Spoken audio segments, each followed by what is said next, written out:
Hello and welcome back to GMF Talk. I'm Sir Thomas Anderson and I'm here today with best-selling author Elif Shafak.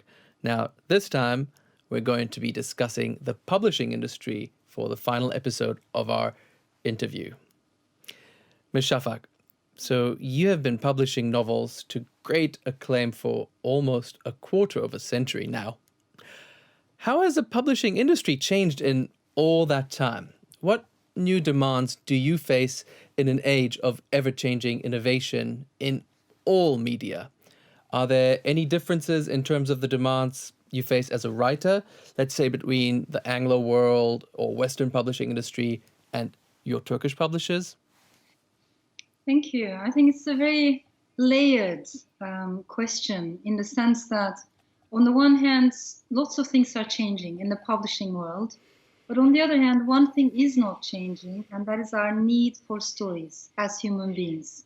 For instance, throughout this pandemic, we have seen that despite all the difficulties and massive challenges that as human beings we're experiencing, people's need for books has not dropped. People have been reading more, actually, and in a way retreating into books. I find that very important. I find it important that we read both fiction and non-fiction together. The format, of course, itself can change, whether it's ebooks, depending on technology, but we also realize that we're not going to abandon print books very soon, because that is a very personal connection, what we have, that personal connection with books, just holding a book in your hands. I don't think we're going to abandon that anytime soon. But one of the things I can share with you is there's a lot of, when I look at the publishing world, there are lots of boxes. And I think as writers, we need to question those boxes.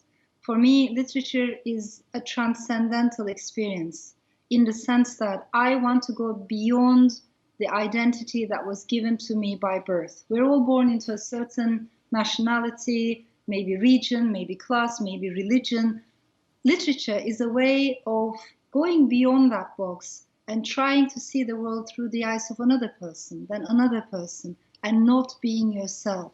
It is a very good intellectual exercise. It's also a very good spiritual exercise to be able to abandon that constraint. So what bothers me is when labels are attached on writers and when writers are expected to stay in those boxes. For instance, if you're an Afghan woman writer, nobody expects you to write science fiction or avant-garde experimental fiction. You're expected to write about the problems of women in Afghanistan, Maybe you will do that in one book, but maybe the next book will be completely about something else. Why not? So as long as we feel it in our hearts, as long as we are truthful to the story, we can write about anything and everything.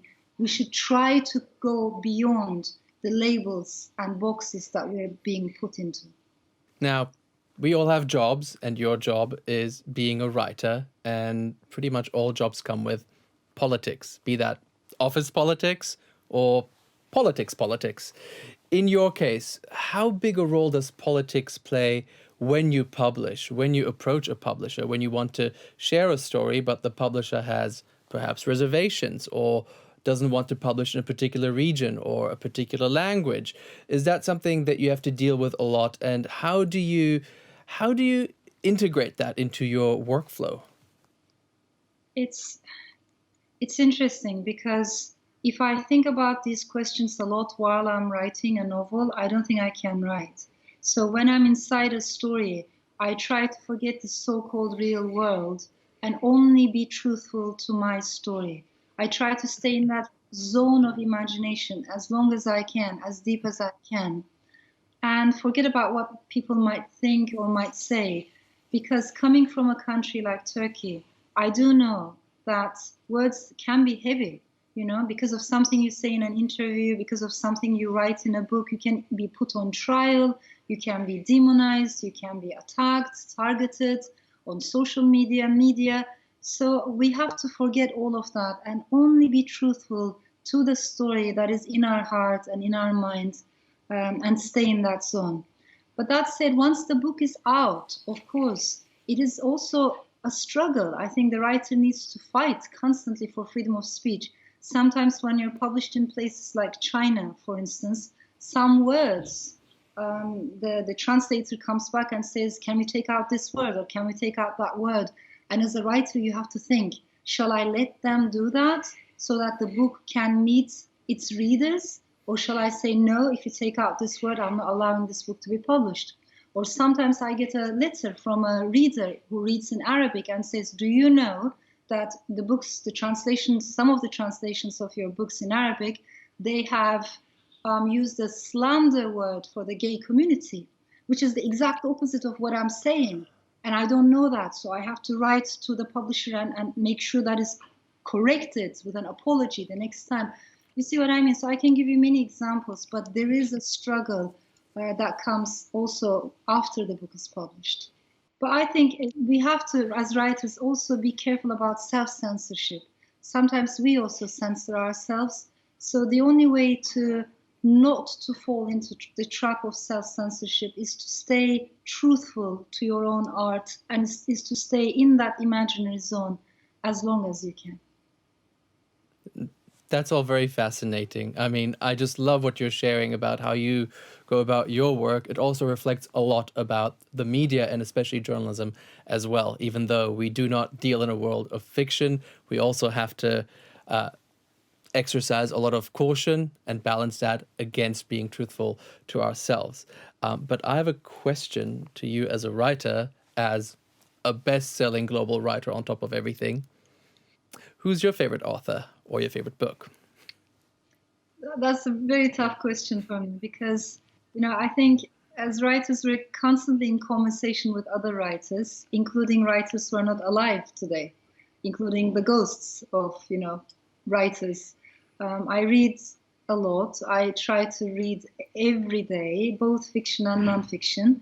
And I love to read in a more interdisciplinary way. So I love history, I love philosophy, I also like neuroscience, but I also love cookbooks, song lyrics, history of punk or heavy metal, things that might seem completely unrelated, but in life everything is connected. So that kind of interdisciplinary curiosity is very important for me. That is also my background. That's why maybe I cannot name one author or just one book, but all I can say is to read with curiosity and to have eclectic reading lists is essential for me. Great answer. Very diplomatic, but great answer.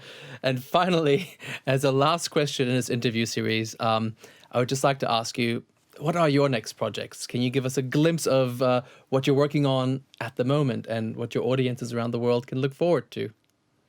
I can answer this question now. Maybe if we had spoken a week ago or a month ago, I might have struggled more because I've been writing completely withdrawn for a very long time. Only yesterday I finished my new novel and handed it to my editor.